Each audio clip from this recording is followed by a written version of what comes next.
COBRA ka salute. This is my 98 number video. Like always and every time with a very important and an interesting subject.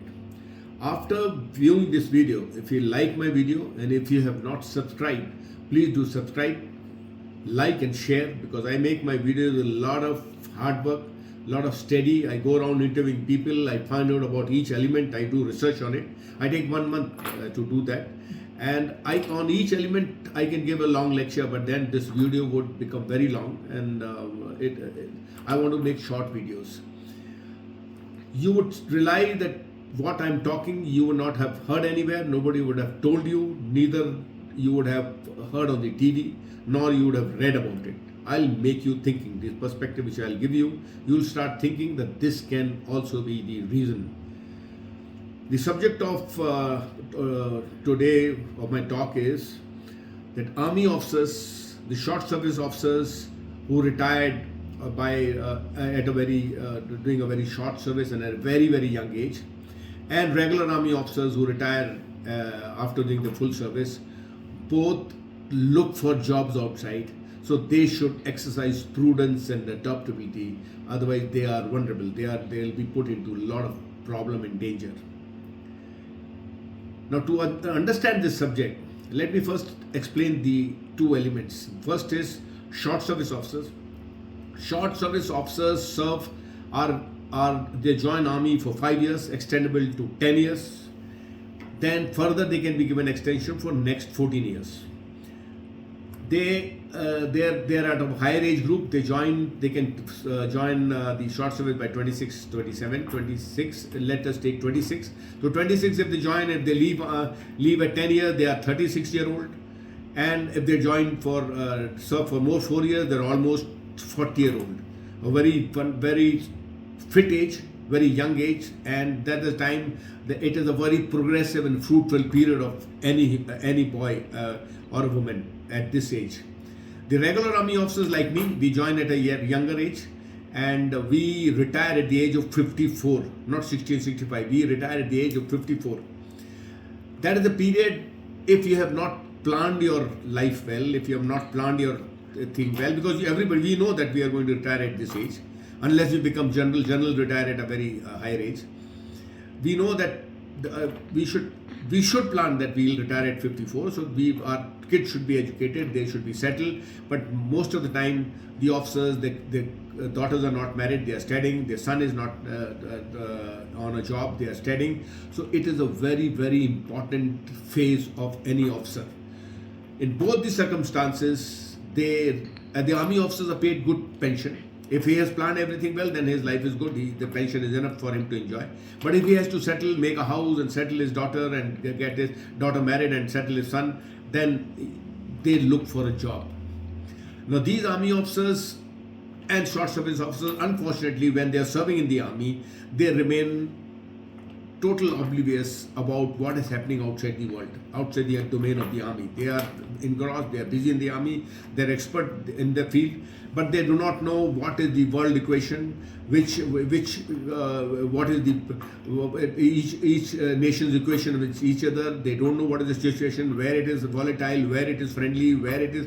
They remain totally cut off from this. They unfortunately, they do not even know the politics of their own country, because they hardly vote. There is no time. They are roaming around the entire India and the world.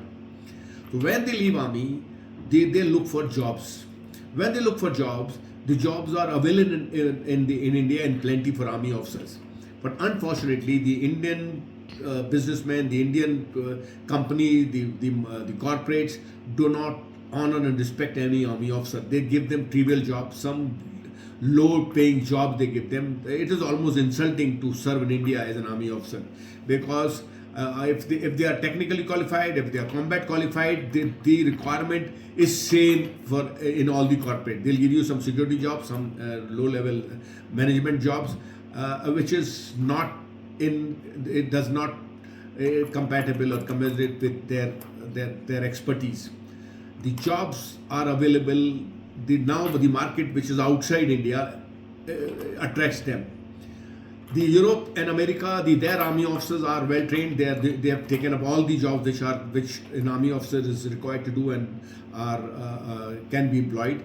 So these people look for jobs in the Middle East, in Iraq, Iran, Qatar, Bahrain, UAE, and all those places. We do not know. Those countries are lawless. There's no proper constitution. They prevail on Sharia law. The Emirates are there. The king are there. So that condition actually is not conducive for the Indian the people who have grown up in India. But their expertise are well paid. They're employed on number of jobs which are high risk. Now there are a number of companies called private military companies are operating in these countries, owned in UAE, which has got 7 emirates, then Bahrain, then Qatar. Qatar is the richest country, they pay you well, and Saudi Arabia pays you well, but the danger always remains. Even the nurses from our South India goes there. So a lot of other people also go there, but the army officers who are given this job are high risk jobs. Now when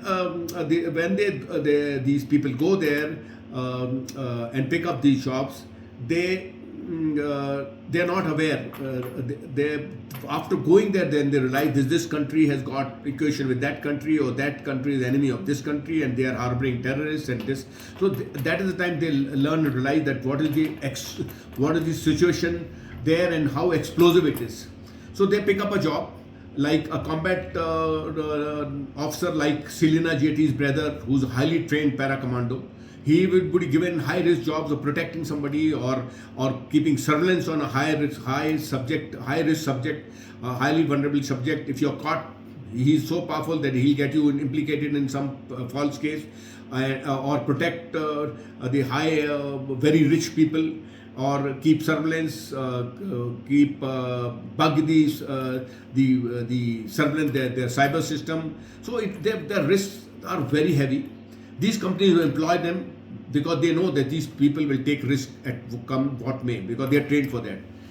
For few years, like Selina Jetty's brother joined that service in 2016 probably. 2024 he was implicated in a false case and put behind bars.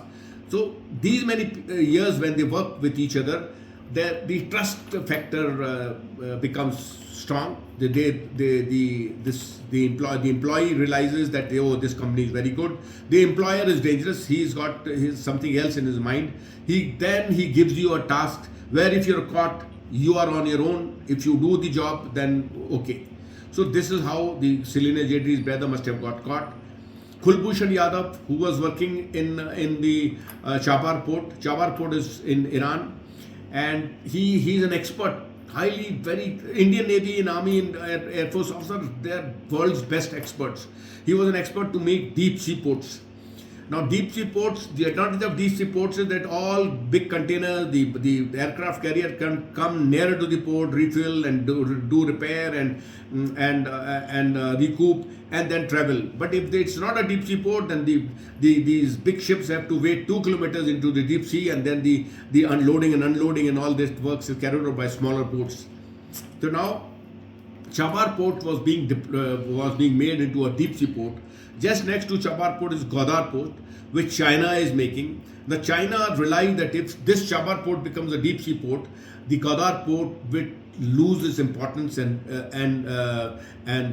it will not be of any importance to all the ships which are going there. Nobody will come there. The market will go down. So then what he did, he employed agent, Pakistani or Iranian agent, kidnapped this poor naval officer and gave it to Pakistan. Then now you deal with him, and you and India are already enemy. You can fabricate some story and punish them. This high risk job, the Kulbhushan Yadav did not realize where he is working and against whom he is working. He did not realize that he is making Chabahar post, but Gwadar post. He's demolishing the importance of Gwadar post. He did not realize that. He over a period of time, he put down his guard. He became complacent. He must have started going all around, and he got kidnapped. Now he's there languishing in Pakistani jail. There's no scope of him coming out. Selina Jetty's brother is there. Now I don't know what happens to him.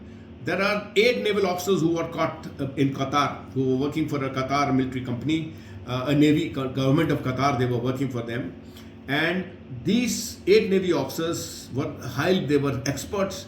The Qatar this Qatar company, the owner there has to be a local citizen, but it is advised by all Europeans. Earlier, Europeans, Americans used to take these jobs of what now Indian Army officers are taking, but then they realized during Al Qaeda and all these terrorists some of them were kidnapped, beheaded, and never returned. So then they have left these jobs. All high-end jobs they are getting about $100 million pay. They heavy pay they are getting. They are advising them, and all these high-risk jobs have come to India. Why America? Because American passport could make them enter any country. It has got that importance. Next is India. Indian passport is also, most of the companies, nobody suspects. If you have a Pakistani officer employed, he'll be caught in every country where he'll enter. That passport has no value. So Indian have got a lot of value after America. Now these Indian Navy officers they are highly experts. They are big experts. They were employed. They caught one officer, they employed one officer and told them, please get these experts. But the Qatar government had a different aim in mind. They did not disclose that to the naval officers, what exactly they want. They told them that you will train our navy on frigates, on battleships, because you train them and you train them on these ships, on the weapon system, and they were training there. They continued for 4 or 5 years. When the trust developed between them, that is the time Qatar government told them that we want to develop a submarine force. Now, this subject is such a sensitive subject that Americans and Israelis do not want these Arab world to have a submarine force, a submarine fleet. So now they told, secretly you have to work and develop the best submarine fleet for our Arab world. Now these officers, highly paid, highly trained officers, did not realize where they are jumping into, with quagmire, quicksand they are jumping into. They did not realize that Qatar has got, what relation Qatar has got with America, the Israelis. They did not realize. They went, they said okay, but the best submarines are made in Italy. So we'll have to go to Italy, scout there, give our requirement. What is the requirement? Give it to us. We will go and we'll develop submarines in Italy, and we'll bring them here. They said, okay, take whatever money you have, we go to Italy. So these officers went and started scouting in Italy. Now Italy is one place which is the best submarine makers of the world. So the Mossad, the RAW, the Russian agents, everybody is stationed there. Their agents are there. They keep scouting which country is coming here, to which country the submarines are going, and what class submarine is going there. So then they saw, the Mossad saw that why these 7, 8 Indian officers are roaming around here. Indians have already got a big submarine network, and we are already supplying them. So what aim India has got to send these officers to scout for submarines in Italy? So they started putting surveillance on these officers. They saw that these officers are not working for India but working for Qatar. The moment Qatar, their ears went up, the antenna went up, the American and Israel thought, if this Indians develop the submarine fleet for Qatar, it will go to Saudi Arabia, it will go to UAE, and then our ships will become vulnerable. So we have to stop this. Now stop this how? So Qatar, the Mossad leaked an information that these army officers, the naval officers who are working in your Qatar company, are our agents.